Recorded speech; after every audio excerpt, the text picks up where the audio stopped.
जिन लोगों ने सुना हुआ है वो वापस से गौर से सुने, उनके लिए रिवीजन हो जाएगी, और जिन्होंने नहीं सुना हुआ वो भी गौर से सुने, उनके लिए फर्स्ट टाइम है। ठीक है, हम आज शारे फैसल आए हैं ना। ये एक बड़ी बिल्डिंग है, इसका एक ग्राउंड फ्लोर भी है, जिस पे लिफ्ट से चढ़ के हम कौन से फ्लोर पे आ गए?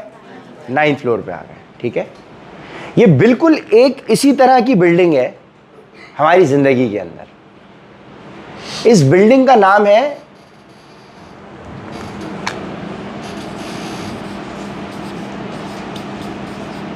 क्या नाम है? आईबेक्स ग्लोबल की बिल्डिंग है ना, बाहर जाते हैं बाहर लिखा होता है आईबेक्स। ये एक हमारी जिंदगी के अंदर बिल्डिंग है जिसका नाम है स्ट्रेस। ठीक है। अब स्ट्रेस के मायने आज समझ लें। Anything which is not in a state of its normal. अगर एक चीज जैसी उसके मैन्युफैक्चरर ने डिजाइन की है वो उस कैफियत में नहीं है, तो वो कहलाएगी is in a state of stress.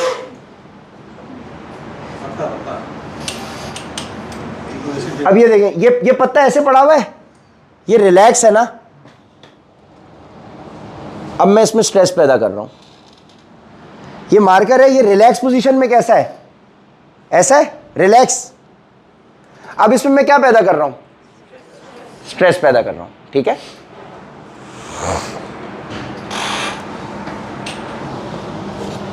ठीक है। ये ऐसे पड़ा हुआ है ये। अब मैं इसको, इसके कपड़े को खींच रहा हूं, ये रिलैक्स है। ठीक है। Anything which is not in a state of its normal, अगर वो अपनी नॉर्मल कैफियत में नहीं है कोई भी चीज, तो वो स्ट्रेस की कैफियत में कहलाएगी। ठीक है, यहां तक समझ में आ गई बात? समझ आ गई सबको? सही है फरहान भाई? अच्छा, इसका पहला जो स्टेज है,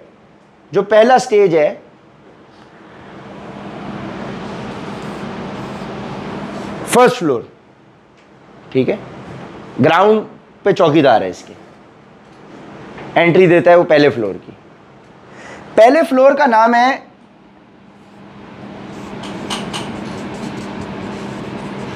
केमिकल स्ट्रेस। इसका ताल्लुक है आपकी, भाई ये फरहान इतनी आवाजें क्यों कर रहे हो तुम? तो भाई खड़े हो जाओ ना। ये कौन हिल रहा है? फरहान है, दानिश है? तो ये ले लो यार, शोर नहीं करो यार, ये तो खराब हो रहा है ना।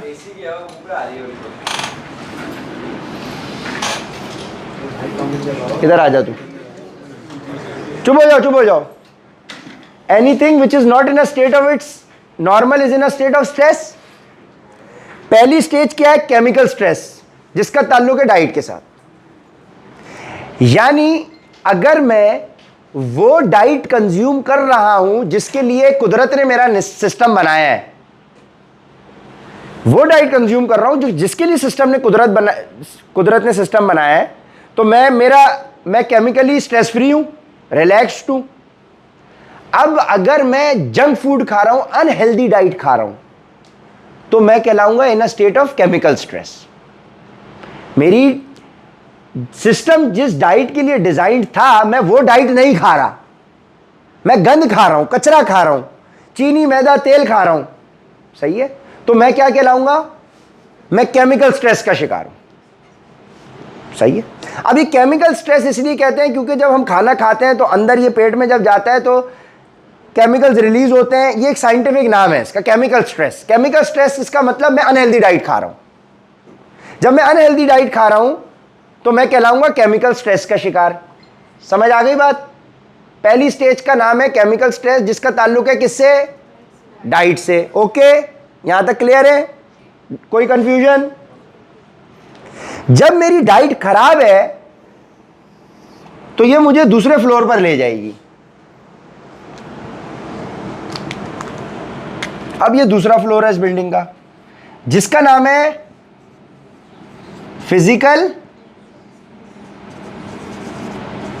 स्ट्रेस। इस फिजिकल स्ट्रेस का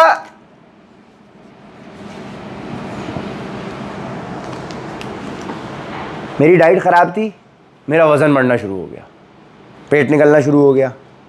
ठीक है, आंटी डाइट ख़राब है, वज़न बढ़ रहा है। ठीक है, वज़न बढ़ रहा है, वज़न आपका अंडरवेट है। ठीक है, सही है, समझ आ रही है बात? हुसैन भाई डाइट ख़राब है, ओवरवेट। अब्दुल अली डाइट ख़राब है आपकी, ओवरवेट, फिजिकल स्ट्रेस। ठीक है, ओवरवेट या अंडरवेट जो बंदा है, भट्ट साहब माशाल्लाह ग्रेट एग्जांपल, भट्ट साहब की डाइट का बेड़ा गर्क हुआ हुआ है। कुदरत ने जो सिस्टम बताया हुआ है ये उससे दूर भाग रहे हैं, ये सब उसके ऑपोजिट खा रहे हैं, फिजिकल स्ट्रेस का शिकार हैं। ठीक है, फिजिकल स्ट्रेस, यंग एज में बाल भी सफ़ेद होंगे, सुस्ती भी होगी, बार बार भूख लगेगी, खाना खाने के बाद फ़ौरन से एनर्जी क्रैश भी करेगी। फिजिकल स्ट्रेस का मैं शिकार हूं जब मेरा वज़न बढ़ा हुआ है, मेरी बॉडी के हर ऑर्गन के ऊपर चर्बी चढ़ गई है। जब मेरी बॉडी के हर ऑर्गन पे चर्बी चढ़ गई है तो मेरी बॉडी का एक ऑर्गन मेरा ब्रेन भी है, जो मेरी पूरी फिजिकल बॉडी को कौन कंट्रोल कर रहा है? ब्रेन कंट्रोल कर रहा है ना। तो जब मेरी सारी बॉडी के ऊपर चर्बी चढ़ी हुई है तो क्या मैं ये कह सकता हूं कि मेरा ब्रेन पे भी तो चर्बी चढ़ी हुई है? ब्रेन भी मेरा उतनी परफॉर्मेंस नहीं कर रहा जिसके लिए वो डिजाइन था, नहीं ना। मैं क्या कह सकता हूं कि मेरा ब्रेन 60% पर है, 70% पे काम कर रहा है, 80 पे काम कर रहा है, 100 पे नहीं कर रहा? कह सकता हूं मैं? 100 पे तो नहीं कर रहा ना, 80 पे कर सकता है, 90 पे कर सकता है, 100 पे तो नहीं कर रहा। ब्रेन मेरा 100 पे काम नहीं कर रहा। उस ब्रेन का काम है मेरी बॉडी को कंट्रोल करना। यहां तक समझ आ रही है बात? तो डाइट की वजह से मैं कहां आ गया? फिजिकल स्ट्रेस में आ गया। कह सकता हूं मैं फिजिकल स्ट्रेस का शिकार हूं। अब मोबाइल के अंदर, कंप्यूटर के अंदर एक लफ्ज होता है एंटीवायरस। एंटीवायरस का नाम सुना है? एंटीवायरस क्या होता है बताएं, सही बता रही हैं? एंटीवायरस क्या होता है कंप्यूटर के अंदर? एंटीवायरस भगाता है। क्या क्या होता है? Same same. अब सेम सेम की पट्टी चल जाएगी। एक बच्चे ने बताया same same same same same, 35 बंदों ने सेम सेम कह दिया। एंटीवायरस का मतलब यह है कि जो आपके सिस्टम में होता है, जैसी कोई वायरस सिस्टम में आता है वो वायरस को डिटेक्ट करता है, ट्रीट करता है और डिलीट करता है। यह एंटीवायरस का काम है। इसी तरीके से जिस तरह से हमारे कंप्यूटर में, मोबाइल में एंटीवायरस होता है, ह्यूमन बॉडी के अंदर अल्लाह ने एक एंटीवायरस रखा हुआ है जिसका नाम है इम्यून सिस्टम। क्या नाम है? Immune system. आपको कहते हैं ना यार वो कोरोना के दरमियान इम्यून सिस्टम वीक हो गया था। इम्यून सिस्टम है आपकी बॉडी का एंटीवायरस। इम्यून सिस्टम को कौन कंट्रोल कर रहा है? ब्रेन। ब्रेन 100% पे नहीं है तो इम्यून सिस्टम 100% पे काम कर रहा होगा कि नहीं? मैं कह सकता हूं ना कि भाई 60 to 80 पे काम कर रहा होगा कहीं ना कहीं। जब ब्रेन अपने 100 पे नहीं है और इसने कंट्रोल करना है इम्यून सिस्टम को, तो इम्यून सिस्टम भी 100 पे नहीं है ना 100 पे। इम्यून सिस्टम वीक हुआ है। जब इम्यून सिस्टम वीक है तो अब क्या होगा कि मुझे बीमारियां लग सकती हैं। अगर इम्यून सिस्टम 100 पे होता तो मुझे गंदी फिजा में मैं सांस लेता, इम्यून सिस्टम काम कर रहा होता तो मेरे को नज़ला जुकाम नहीं होने देता। मेरा इम्यून सिस्टम वीक है, जैसे ही मैं गंदी फिजा में सांस लेता हूं मुझे नज़ला जुकाम हो जाता है। आमिश भाई आगे आओ, निकल के आओ। आमिश भाई की डाइट बिल्कुल खराब है, ये अंडरवेट है। तो इनका अंडरवेट होने की वजह से इनका इम्यून सिस्टम, इनके ब्रेन कितने पे काम कर रहा है? 60-70 पे। इम्यून सिस्टम 50 पे काम कर रहा है। ये हर 2 दिन के बाद बीमार हो जाते हैं क्योंकि इनके अंदर का जो सिस्टम है वो इनको प्रोटेक्ट नहीं कर पा रहा। ठीक है, इम्यून सिस्टम का कॉन्सेप्ट समझ में आया? तो जब मैं फिजिकल स्ट्रेस की कैफियत में हूं तो मेरी इम्यून सिस्टम 100% पे नहीं है। यहां तक समझ में आ गई बात? इसमें कोई कंफ्यूजन? तो तो इम्यून सिस्टम हमारा कॉम्प्रोमाइज्ड है, कह सकता हूं मैं, कॉम्प्रोमाइज्ड है, 100 पे काम नहीं कर रहा, कॉम्प्रोमाइज्ड है। सही है। अब फिजिकल स्ट्रेस के बाद हम तीसरी स्टेज पे जाते हैं स्ट्रेस की।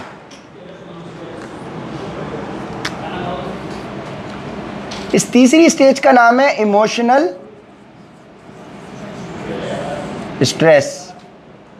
इसका ताल्लुक है, ठीक है, हार्ट के साथ। भाईजान शोर नहीं करें यार प्लीज, ठीक है जी। बताएं सर, मुझसे बात करने के 50,000 रुपये लगते हैं, आपको पता है इस बात का? बताएं बात। छोड़ दें, हम कॉफी नहीं पीनी, हमें नहीं पीनी। हम निकले तो हम कहाँ चले गए, किस वजह से? भाई मेरी डाइट खराब थी, मेरा वजन बढ़ा हुआ था, मेरे रिश्ते रिजेक्ट हो गए। अब जब रिश्ता मेरा रिजेक्ट होगा तो ये बात मुझे कहाँ तकलीफ देगी? मेरा हार्ट ब्रेक होगा। अच्छा, मेरी शादी तो हुई भी है, मोटापे की वजह से मेरे बच्चे नहीं हो रहे, कंसीव नहीं हो रहा ना। जिन खवातीन को कंसीव नहीं होता, डॉक्टर क्या कहता है, जाएं आप जाके वजन कम करें। अब उनको क्या होगा, हार्ट ब्रेक। 10 साल से बच्चा नहीं हो रहा, बीवी मियाँ बोलेगा बच्चे नहीं देने, ये तो बच्चे ही नहीं हो रहे इसके। अब वो बीवी बोलेगी जाओ दूसरी शादी कर लो। औरत अपने साथ दूसरे को बर्दाश्त ही नहीं कर सकती, चैप्टर ही यहाँ पे बढ़ जाएगा सारा। अब वो कहाँ चली गई, इमोशनल स्ट्रेस में। मोटापे की वजह से रिश्ता रिजेक्ट, मोटापे की वजह से बच्चे नहीं हो रहे, या मोटापे की वजह से बच्चे हो गए लेकिन अब तुम 55 किलो की रही नहीं, अब तुम 155 की हो गई हो, तो अब तुम्हारे हस्बैंड दूसरी तीसरी जगह मुंह मार रहे हैं, ठीक है, क्योंकि वो तो इंस्टाग्राम पे, सोशल मीडिया पे चारों तरफ फुहश खवातीन से एक्सपोज है, चारों तरफ 24 घंटे। वो पूरा दिन जो एक्सपोज है, उनको 55 किलो की करीना नजर आ रही है, और जब वो घर जा रहे हैं तो उनको 155 किलो की भारती नजर आ रही है। वो है ना, वो कपिल शर्मा के शो में है ना, वो देखने के आदि है करीना कपूर को पूरा दिन। अब जब वो घर जा रहे हैं तो वो उनको, तो अब वो बोल रहे हैं यार ये क्या चक्कर है, मेरे पास तो 4 की इजाजत है। आदमी को 2 ही तो सुन्नतें याद है, 4 शादियों की और खाने के बाद मीठे की। ये 2 सुन्नतें हमें याद है, बाकी हमें नमाज 5 वक्त नमाज की भी सुन्नतें नहीं पता होंगी कितनी है। ये 2 सुन्नतें हमें याद है, ठीक है। तो अब एक औरत को, औरत के एंगल से रिश्ते नहीं आ रहे, रिजेक्ट हो रहे हैं मोटापे की वजह से, नौकरी नहीं मिल रही मोटापे की वजह से, शादीशुदा है तो बच्चे नहीं हो रहे, शादीशुदा है तो मियाँ कहीं दूसरी जगह चक्कर चला रहे हैं, या शादीशुदा है मियाँ चक्कर नहीं भी चला रहा तो मियाँ का इंटरेस्ट ही नहीं बन रहा ना। जाहिर है, मैं हाथ में सड़ा हुआ गुलाब का फूल रख दूं और एक खिलता हुआ रखूं तो एक इंसान खिलते हुए गुलाब की तरफ अट्रैक्ट होगा, उसको अट्रैक्शन ही नहीं हो रही। तो कहानी मोटापे से कहां जा रही है? हर वो बात जिससे आपका दिल दुखे वो इमोशनल स्ट्रेस कहलाती है बात। सही है।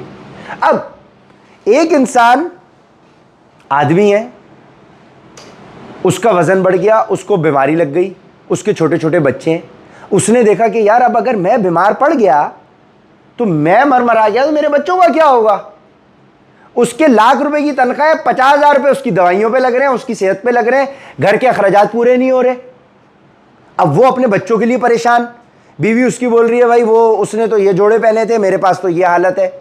घर की टेंशन है जिससे आपका दिल दुखे, हर वो परेशानी जिससे आपका दिल दुख रहा होता है वो क्या कहलाती है?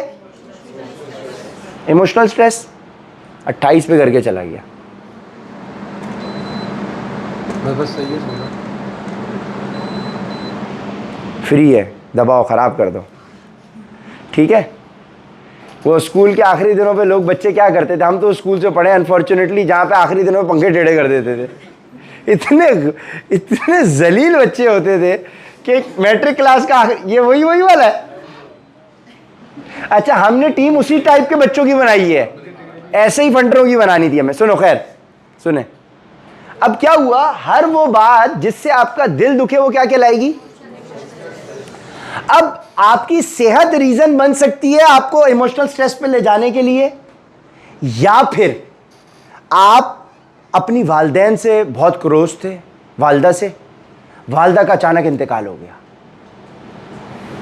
तो आप डायरेक्ट अब सीढ़ियों से नहीं चढ़ के जाएंगे, इधर जाऊं इधर जाऊं इधर जाऊं, नहीं, अब आप डायरेक्ट लिफ्ट पे चढ़ के इधर जाएंगे। इमोशनल स्ट्रेस पे। ठीक है, एक लड़का था, उसकी फिट डाइट भी अच्छी, उसकी फिजिकल फिटनेस भी अच्छी, फिजिकली भी फिट, डाइट भी ठीक, फिजिकली भी फिट। वो एक लड़की के साथ 5 साल से रिलेशनशिप में था, रिश्ता लेके गया, बाप ने रिजेक्ट कर दिया। ये बंदा डायरेक्ट इमोशनल पे जाएगा, सही है। या डाइट ठीक थी उसकी, फिजिकली भी हट्टा कट्टा था, उसने अपनी उस लड़की को किसी लड़के के साथ पकड़ लिया। अब वो कहां जाएगा, वो लॉयल था बहुत ज्यादा, उसने उसको दूसरी तीसरी के साथ पकड़ लिया। ये मामलात हैं आजकल, ये रियल लाइव एग्जांपल्स दे रहा हूं आपको मैं। एक खातून मोटी थी, उनके मियां ने कहा कि भाई अब तो तुम इतनी मोटी हो के फट रही हो, मैं डाइवोर्स दे रहा हूं, तुम्हें वजन कम करो।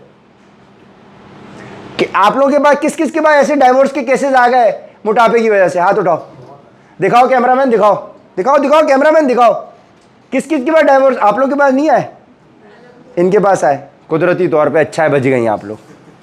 ठीक है, ठीक है, वो इन लोग के पास डाइवर्ट करो, सही है, ताकि ये लोग तो अपने आप को, खैर कहने का मकसद क्या, कि कहने का मकसद क्या कि जब आपका डाइट खराब, फिजिकल्स खराब, आप तीसरे पे जाएंगे स्टेप बाय स्टेप, या आप डायरेक्ट भी लिफ्ट पे इमोशनल स्ट्रेस में जा सकते हैं। आपका सब सही, बीवी से भी रिलेशन अच्छा, बीवी खूबसूरत भी, सब कुछ, आपके घर के अखराजात 2 लाख रुपए, आप कमाए लाख रुपए रहे हो, लाख रुपए का फाइनेंशियल स्ट्रेस की वजह से इमोशनल स्ट्रेस, फाइनेंशियल स्ट्रेस की वजह से इमोशनल स्ट्रेस, सही है। अब जिस तरह से फिजिकल स्ट्रेस की कैफियत में आपका इम्यून सिस्टम कॉम्प्रोमाइज हो रहा था ना, 50, 60, 70 पे आ रहा था, लेकिन काम कर रहा था, काम कर रहा था। 10 में से 6 वायरसेस को मार रहा था, 4 उसको अटैक कर रहे थे, लेकिन वो मार रहा था, स्लो मार रहा था, लेकिन मार रहा था। इमोशनल स्ट्रेस की कैफियत में आपका इम्यून सिस्टम शट डाउन हो जाता है। इम्यून सिस्टम, इस कैफियत में इम्यून सिस्टम शट डाउन है। अब एक इंसान जो मीठा खाने का आदी होगा, शट डाउन हो गया इम्यून सिस्टम, 2 दिन के बाद उसने इमोशनल स्ट्रेस को ओवरकम कर लिया, तो इम्यून सिस्टम वापस से ऑन हो गया, उसने वायरसेस जितने 2 दिन में आए थे उनको पकड़ा, डिलीट किया, ट्रीट किया, बंदा सही हो गया।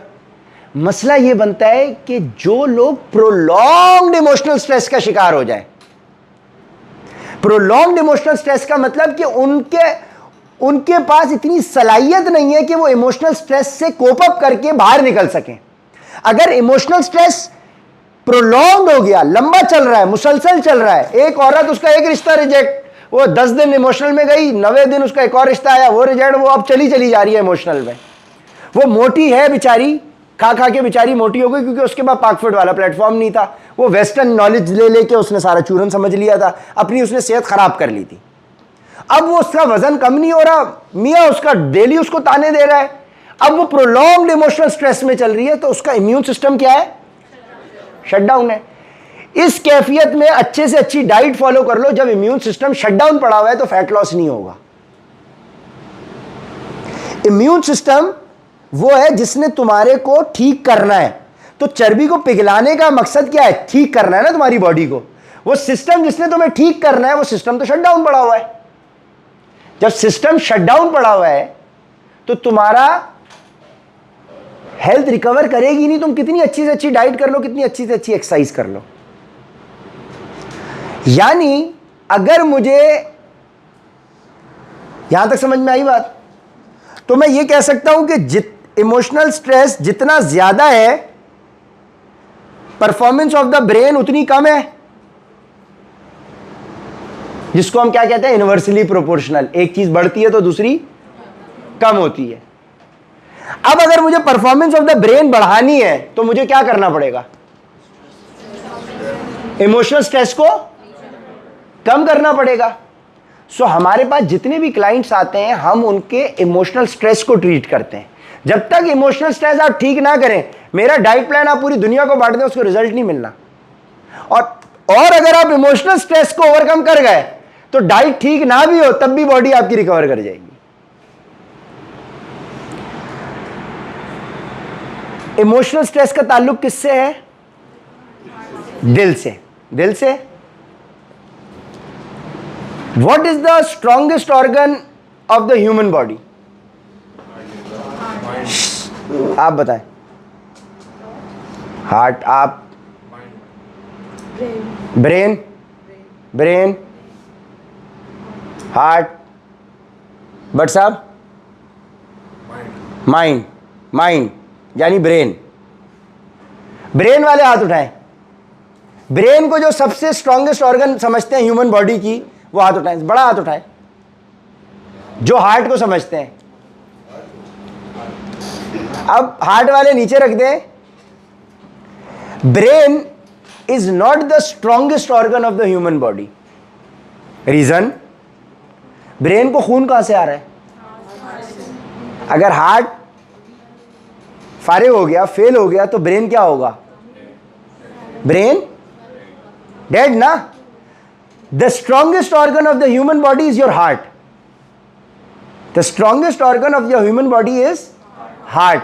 1 घंटे में, 1 मिनट में 72 दफा धड़क रहा है। 1 घंटे में कितनी दफा? लाखों दफा दिन में धड़क रहा है ये, बगैर रुके।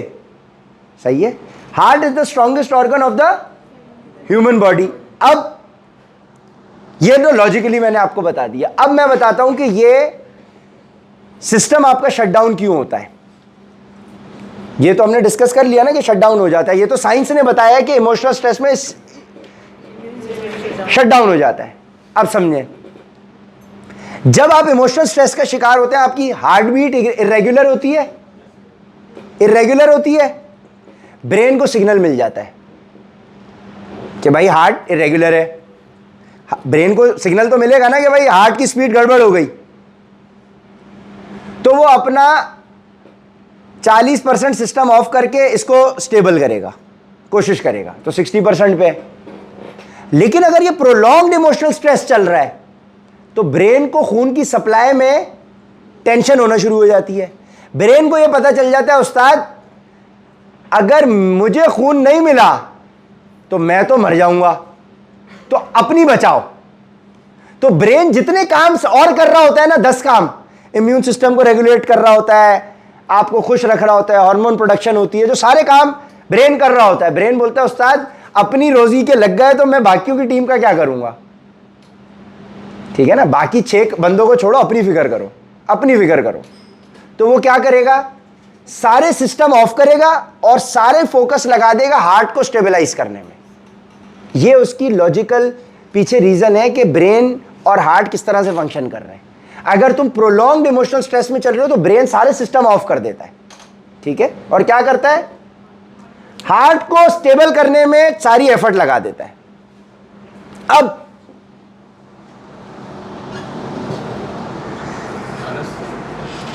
ये 29 पे क्यों हो रहा है? रूम टेम्परेचर दे